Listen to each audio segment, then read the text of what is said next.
Pour redistribuer de la richesse, il faut d'abord en créer. Et plus on en crée, plus on est nombreux à en profiter. Mais là, je crois qu'il y a un problème. Car ça n'a pas l'air si simple de créer de la richesse dans notre pays.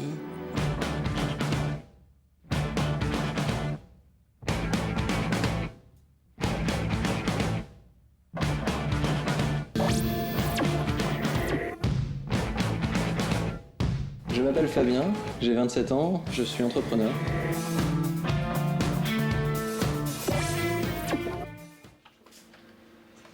Depuis 3 ans en France, je cherche du financement pour développer mon entreprise, sans succès. J'ai l'impression que ça fait 3 ans qu'on me bat comme un chien ici, qu'on me coupe les ailes. Le projet ne décolle pas, on me demande de voir petit, on me demande de voir encore plus petit. J'en ai vraiment assez d'être freiné, d'être bloqué, de ne pas pouvoir réaliser cette ambition. Je vais te montrer. J'ai créé Ketadi il y a 3 ans pour exploiter un logiciel que j'ai mis au point. L'idée est simple, vous pouvez poser n'importe quelle question. Pour les flyers, Nathalie. Vous êtes mis en relation avec des spécialistes qui vous apportent la réponse, et ça dans n'importe quel domaine. Et ça, les Américains pensent que c'est une idée révolutionnaire, que la première chose qu'on m'a dit, c'est « Waouh, si ça marche vraiment, tu tiens quelque chose ».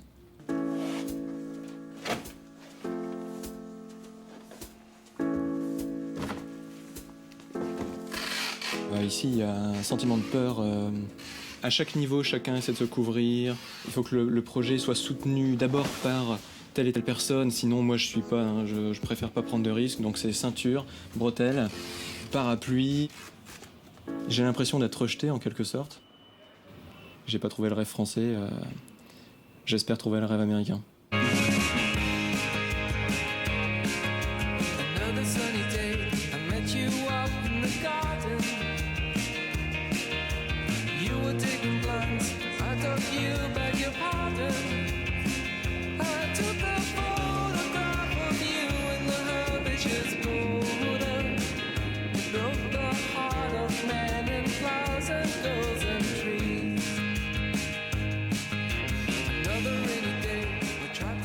Je suis en Amérique pour m'installer près de San Francisco, dans la Silicon Valley, le paradis de l'informatique.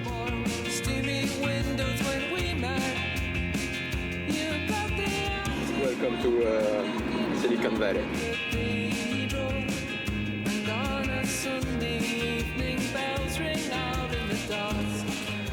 Mon premier rendez-vous, c'est avec Ale Gico. Ale, c'est un Français installé aux États-Unis qui connaît parfaitement les mœurs de la Silicon Valley. Le danger principal ici, c'est de ne pas prendre de risques. Donc au contraire, il faut aller vers le danger. Enfin, je plaisante en disant cela, mais il faut aller vers les nouvelles expériences. Parce qu'il n'y a que comme cela que tu vas t'assimiler la culture locale. Et aussi, il ne faut surtout pas t'isoler. Et il ne faut surtout pas penser que tu as la science infuse. Est-ce que vraiment... les gens investissent régulièrement Si tu veux, la force de la Silicon Valley, c'est vraiment le passage du concept à faire de l'argent. Moi, en France, j'ai entendu plein de fois mais Fabien, tu fais peur avec tes chiffres parce que je parlais en millions. Et ici, on me dit... Il faut aller au milliard ici.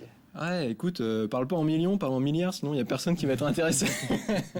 Tu vois très bien dans l'emblème américain, le billet d'$1, où tu as l'œil de Dieu sur le billet vert, en fait, c'est la poursuite du rêve américain et c'est la poursuite de l'argent d'une certaine manière.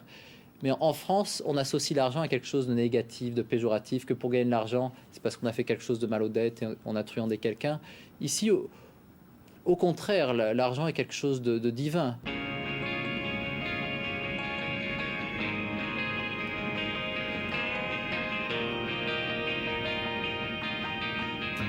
Mes premières impressions, c'est qu'ici, il y a toutes les chances que ça réussisse.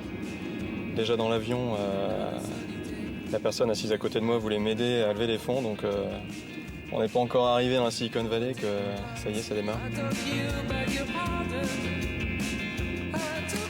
Deuxième jour, deuxième rendez-vous. Grâce à Benoît qui m'accompagne, je rencontre Philippe Courteau, un Français installé dans la Silicon Valley depuis des années et qui a revendu sa précédente société plus d'1 milliard de dollars. Les Américains sont beaucoup plus pragmatiques. Donc en fait, les gens essayent de voir Est-ce que c'est une bonne idée? Deuxièmement, est-ce qu'il y a un marché? Et puis troisièmement, disons, quelles sont les difficultés en fait, à le réaliser? La France est restée quand même dans ce système encore assez figé où tout est écrit, tout est défini, il y a très peu de flexibilité. Donc, moi, la seule chose que je peux te dire, c'est il faut être pragmatique, c'est pas la peine de leur raconter des salades.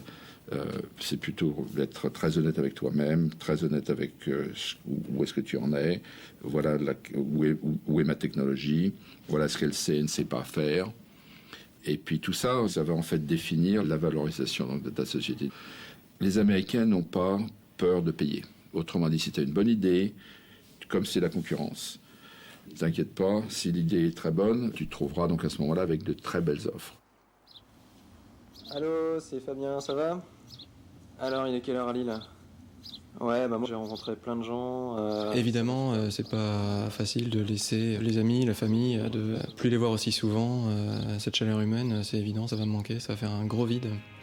Commencer de rien, tout seul, ici, sans connaître personne, c'est vraiment dur, quoi. Petit Frenchie qui débarque comme ça, c'est vraiment pas gagné d'avance.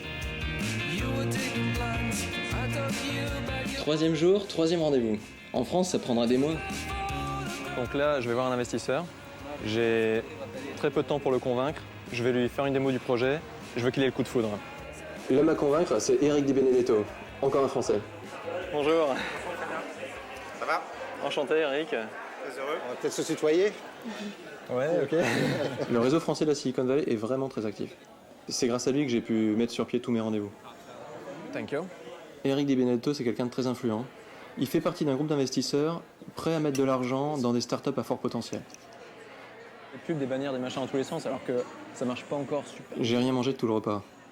Pendant 1 heure, j'ai argumenté sur mon projet pour vanter les potentialités de mon entreprise. Au final, il a bien fallu parler d'argent. J'ai besoin de 300 000. Probablement, il faudrait s'assurer un petit peu plus, avoir un matelas de sécurité. Donc, disons 500 000 $. Ça veut dire qu'il te faut probablement approcher un certain nombre d'investisseurs, mais ensuite en avoir 5 ou 8 qui s'engagent. Est-ce que tu pourrais m'aider, toi, à formaliser mon projet Si nous sommes d'accord de faire quelque chose ensemble, je serais bien évidemment prêt non seulement à t'aider sur le business lui-même, mais à te présenter d'autres personnes qui pourraient elles-mêmes soit investir, soit être associées au projet au sein de l'équipe. Et on se revoit la semaine prochaine pour la 2e étape. Très bien. À bientôt. Merci, à bientôt. Au revoir. Quand j'entends ça, c'est absolument fantastique parce que c'est une grande bouffée d'oxygène. J'ai l'impression que de respirer, j'ai l'impression qu'ici, je vais avoir les moyens de vraiment de réussir ce projet au niveau international comme je le souhaite.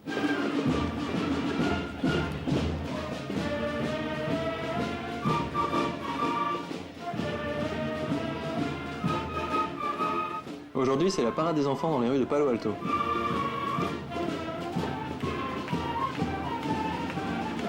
Me voilà presque américain.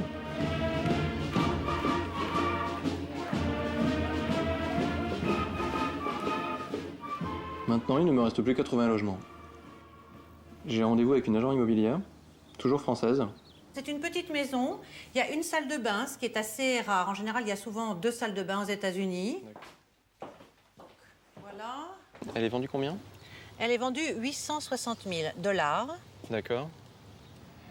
Je pense que je vais démarrer par une location. Si Ok. cette maison était à louer, ce serait dans les combien Je pense que ça serait dans les 3 500 $ par mois, à peu près. C'est plutôt quand même cher par ici. Tout à fait, mais bon, les salaires sont en fonction des prix. Il vaut mieux avoir 150 000 $ pour vivre ici. La vie est quand même relativement chère. D'accord. C'est... Ici, c'est pas gagné d'avance. Mais en France, j'ai le sentiment que j'y arriverai jamais.